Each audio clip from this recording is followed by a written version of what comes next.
Jadi guru itu sampingnya sumber ilmu, dia juga sumber inspirasi dan sumber keteladanan.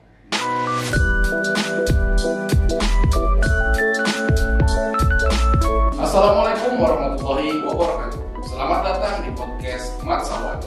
Program ini membahas hal-hal yang update yang terjadi di MTS Negeri 1 Pasir.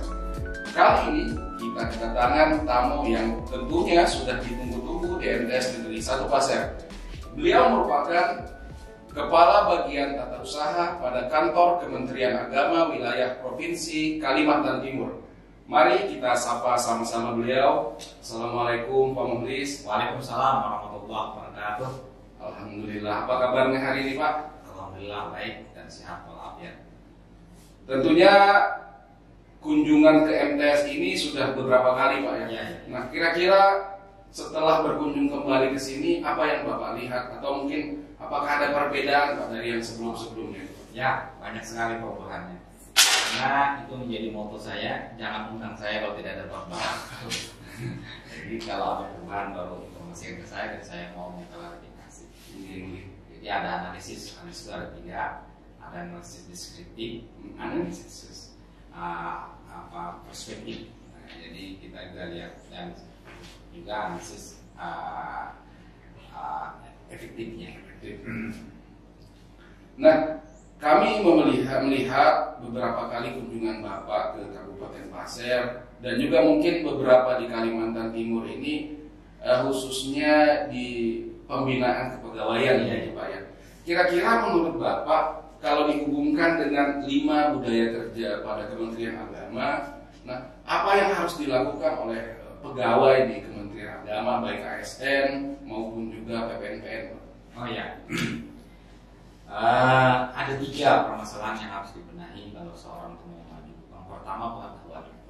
Ya, jadi setiap hari, setiap saat seorang ASN ataupun PPNPN itu wajib menambah, mengupdate pengetahuannya.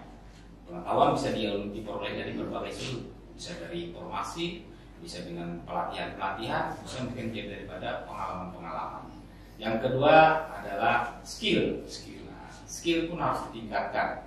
Nah, skill ini jadi macam-macam metode dan penyajian tergantung skill penyajiannya yang kita sampaikan, informasikan kepada stakeholder yang tahu. Yang ketiga adalah attitude.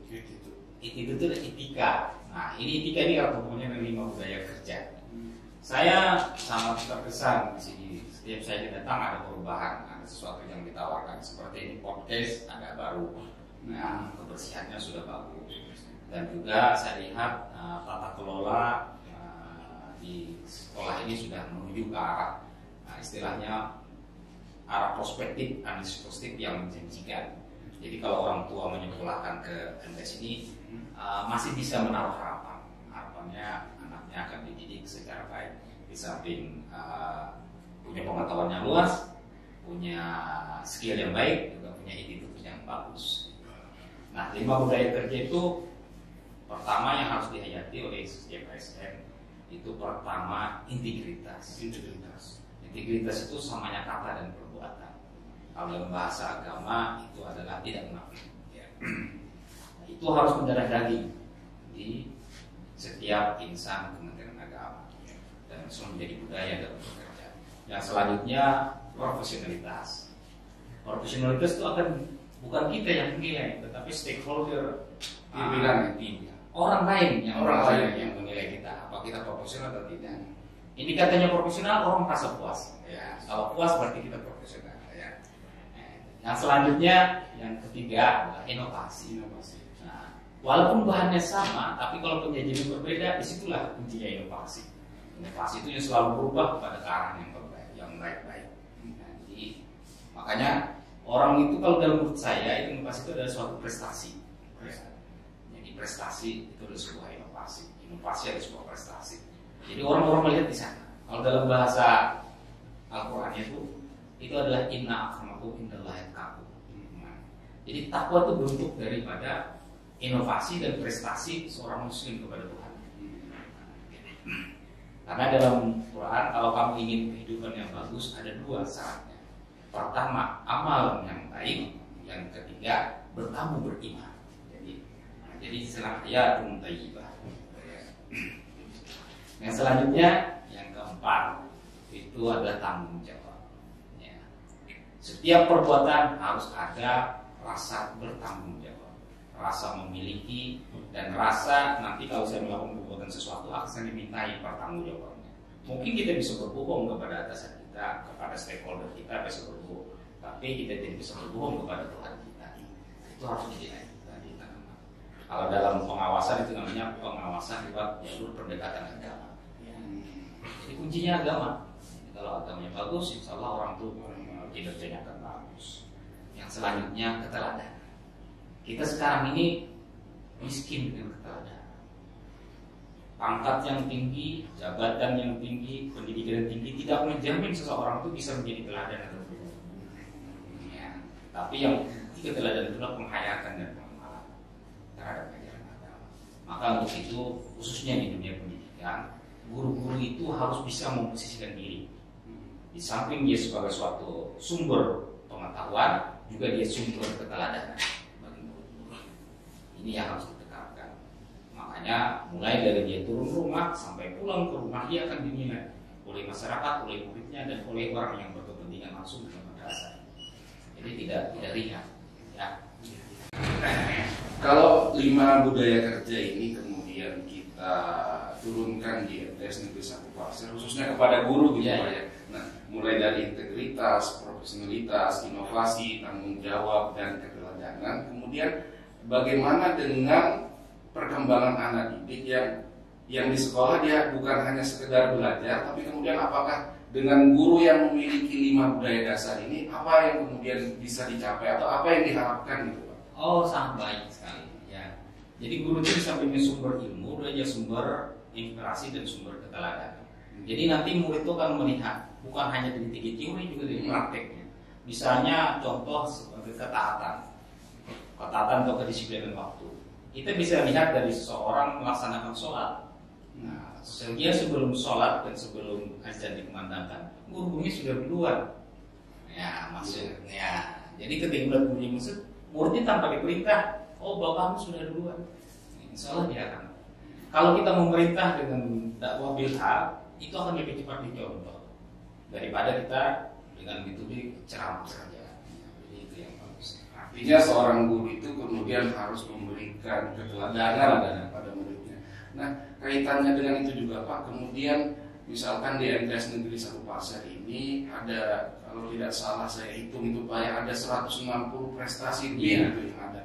Nah, apakah menurut Bapak di MTS Negeri 1 Pasir ini ya paling tidak ada beberapa nilai lah yang sudah tertanam di karyawan ataupun guru-guru di sini?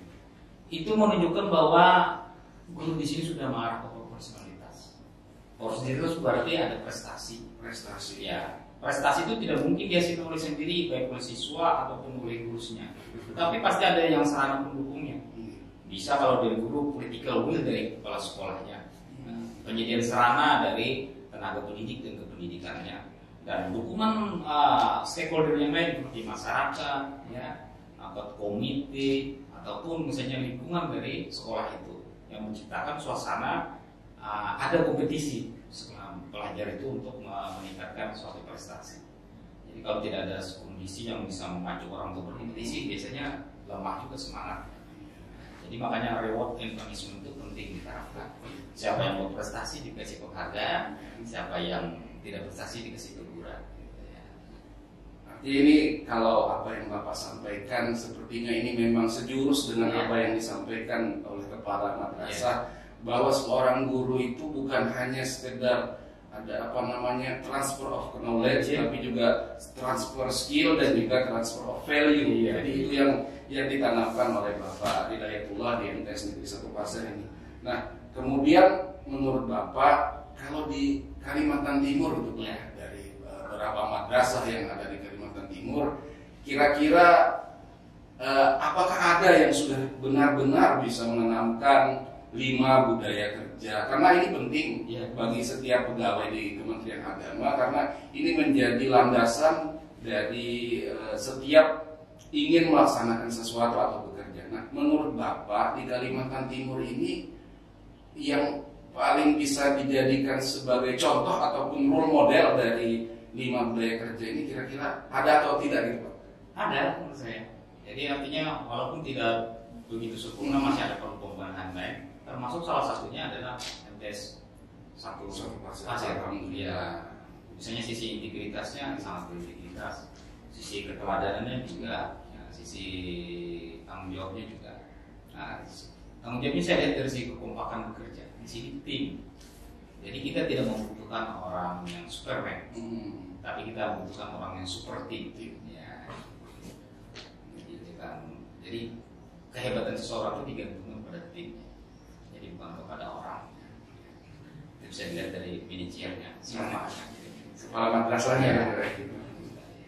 Nah, kita kan sekarang sudah selesai di semester 1 ini, ya. Kemudian sebentar lagi kita akan beranjak kepada semester 2 genap. Nah, kira-kira harapan Bapak apa kira-kira di tahun 2022 ini Pak? Khususnya di bidang pendidikan. Saya berharap tetap terus berkarya, tunjukkan prestasinya, jangan puas dengan apa yang dicapai.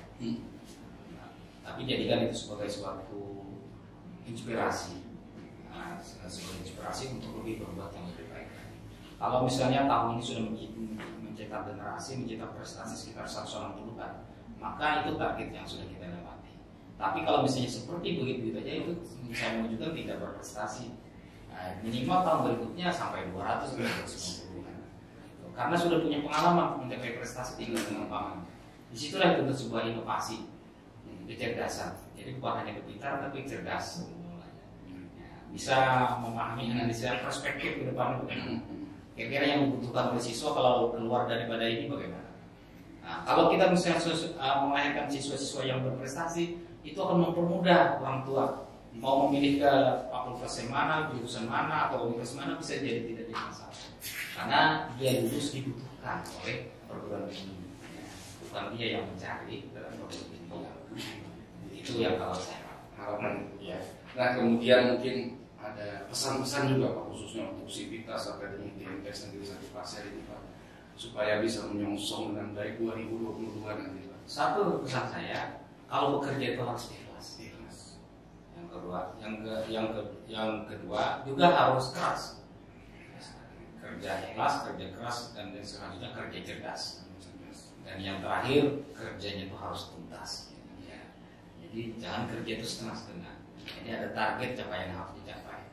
Pantang kalau tugas, pantang tidak tuntas. Ya, itu. Siap kalau pantang kalau tugas, pantang tidak tuntas. Ya, kita usaha sampai ya. Alhamdulillah sama kita bisa. Ya, usaha sampai.